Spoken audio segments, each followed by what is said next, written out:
안녕하세요. 큐비스 성형외과 대표원장 변광입니다. 요즘에 이제 교근 축소를 이전에 한번 받고 나서 이제 또 다른 부작용이 생겼다든지 아니면 이제 이것 때문에 교근 축소 재수술을 이제 생각하는 분들이 많이 계신데, 이런 환자들이 점차 늘고 있어가지고 어떤 것 때문에 이제 재수술을 생각하게 됐고 또 어떠한 부작용들 때문에 또 이런 재수술을 고려하게 됐는지에 대해서 재수술이 가능한지에 대해서 말씀드려 보겠습니다.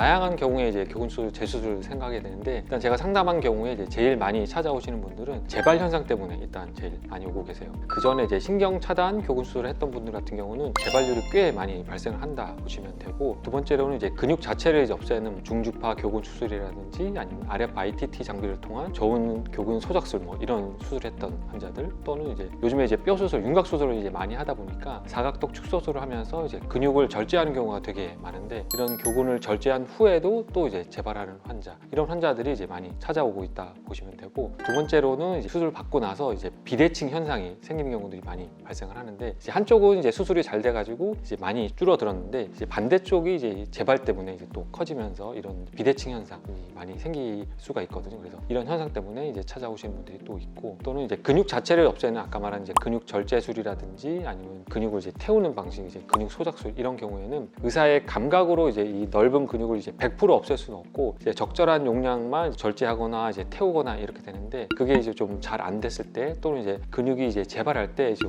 울퉁불퉁하게 재발하는 경우, 이때 이제 남자분들 중에서 이제 뼈가 좀 톡 튀어나와 있고 이제 좀 마른 환자 같은 경우에 이 턱 근육 보면 밥 먹거나 씹을 때 이제 울룩불룩 이제 보이는 현상이 아마 아실 거예요. 이제 이런 게 살이 좀 있는 이제 여자 환자 같은 경우에서도 교근에 이제 요철 현상이 생기게 되면은 밥 먹거나 씹을 때 이제 울퉁불퉁하게 보이는 이런 요철 현상 때문에 이제 찾아오시는 분도 있고, 세 번째로는 제일 이제 좀 심각한 건데, 근육을 태우는 과정 속에서 근육 주변에 있는 조직들이 같이 이제 소작이 되는 경우, 특히나 이제 근육 주변에는 이제 지방 조직들이 이제 당연히 분포하게 되는데, 이런 지방 조직까지 에너지가 전달되면서 지방에 함몰이 생겨서 겉에서 봤을 때는 이제 피부에 이제 함몰 변형이 보이는 거죠. 그래서 당연히 이제 이때는 이제 말하거나 웃거나 이제 근육에 힘을 주지 않아도 이제 가만히 있어도 이제 푹 패여 보이는 이런 현상들 때문에 찾아오시는 분들이 계십니다.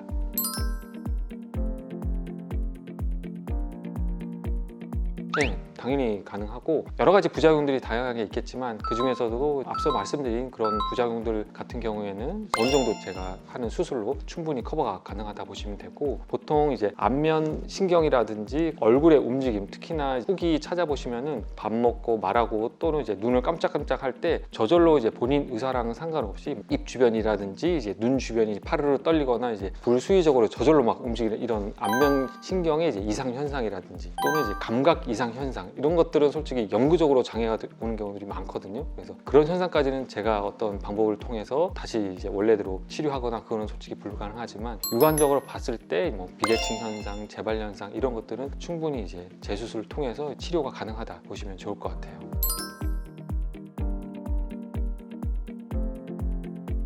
확률을 정확하게 통계를 내기 힘들지만, 일단 저한테 찾아오는 환자들 같은 경우에는 10년 전보다는 지금 이제 점점 늘고 있거든요. 그래서 특히나 이제 윤곽 수술하면서 이제 교근을 절제했거나 아니면 이제 근육 자체를 이제 아까 말한 소작하는 경우에들은 이런 확률이 점점 옛날보다는 이제 빈도수가, 확률이라고 말하기는 좀 그렇지만 찾아오는 빈도수가 많이 늘었다, 이렇게 보시면 될 것 같아요.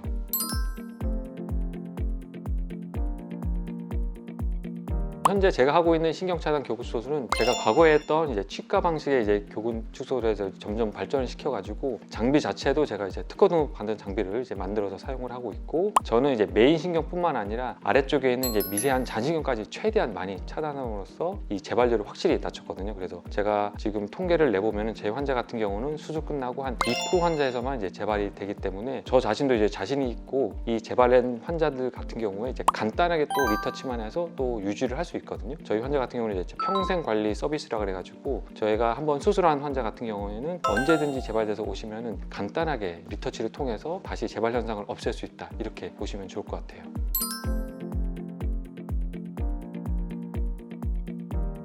제가 하는 수술 같은 경우에는 이제 메인 신경이랑 잔신경까지 같이 차단을 하기 때문에 재발이 될 때 예를 들어서 이제 나무 가지를 생각하시면 되는데 100개의 나무 가지 중에 처음에는 이제 10개의 가지가 재발했다고 치면은 두 번째는 제가 그 10개 중에서 또 이제 차단을 해서 최대한 없애게 되면은 만약에 이제 3차로 또 재발돼서 오시는 분들은 많아야 뭐 5, 6개 이런 식으로 1차, 2차, 3차, 4차 이제 반복하다 보면은 그 나무 가지 수가 점차 줄게 돼 있어요. 그래서 여러 번 하다 보면 이제 언젠가는 진짜 재발하기 힘든 상태가 오게 되거든요. 그래서 그런 것에 대해서 너무 두려움이나 걱정 갖지 마시고 내원하시면 이제 제가 자세히 설명을 드릴 수 있을 것 같아요. 어제 근데 재수술 횟수가 늘어나면 뭐 신체에 부담이 가거나 문제가 좀 안 좋아지거나 그렇진 않을까요? 문제의 소지가 있기 때문에 이제 재수술 같은 경우에는 어느 정도 기간을 간격을 두고 시행을 하고 있습니다. 보통 제가 1차, 2차 수술 간격은 제가 3개월을 두고 나서 이제 하게 되는데 그 이후에는 이제 수술 간격은 제가 최소한 6개월 이상을 두고 있어요. 그래서 뭐 여러분들 뭐 여러 가지 수술을 해보면 알겠지만 대부분의 의사들이 뭐 재수술은 6개월 뒤에 해야 한다 이제 이런 얘기가 우리 몸에 뭐 여러 가지 신체 밸런스들이 한 수술하고 나서 한 6개월 정도 지나면은 대부분은 어느 정도 정상으로 다 돌아오게 되거든요. 그래서 저 같은 경우도 3차 이후에 이제 재수술하는 경우에는 2차 수술하고 최소한 6개월 지나서 이제 하기 때문에 전혀 이제 몸에 물이 되거나 해되거나 그런 현상은 당연히 있고 제가 만약에 3차 때 이제 환자분을 봤을 때 뭔가 좀 이상하거나 이제 특이 사항이 있다 그러면 당연히 환자분을 이제 돌려보내고 그 다음번에 더 기다려서 하자 뭐 이런 식으로 얘기하게 되니까 그런 것도 너무 걱정하지 않으시면 좋을 것 같습니다. 보통 이제 교군 수술 한번 받고 효과를 못 받거나 아니면 여러 가지 문제가 생겨서 2차, 3차 수술 자체를 아예 포기하는 환자분들도 많이 계신데 일단은 저한테 상담을 오시면은 이제 환자분 각각 개인의 뭐 어떠한 문제가 있는지 정확히 파악하고 필요한 방법이 있으면 이제 모든 방법을 다 동원해서 이제 충분히 해결할 수 있으니까 너무 걱정 말고 내원해 주시면 자세히 상담을 드릴 수 있을 것 같습니다. 이상 큐비스 성형외과 대표원장 변광이었습니다.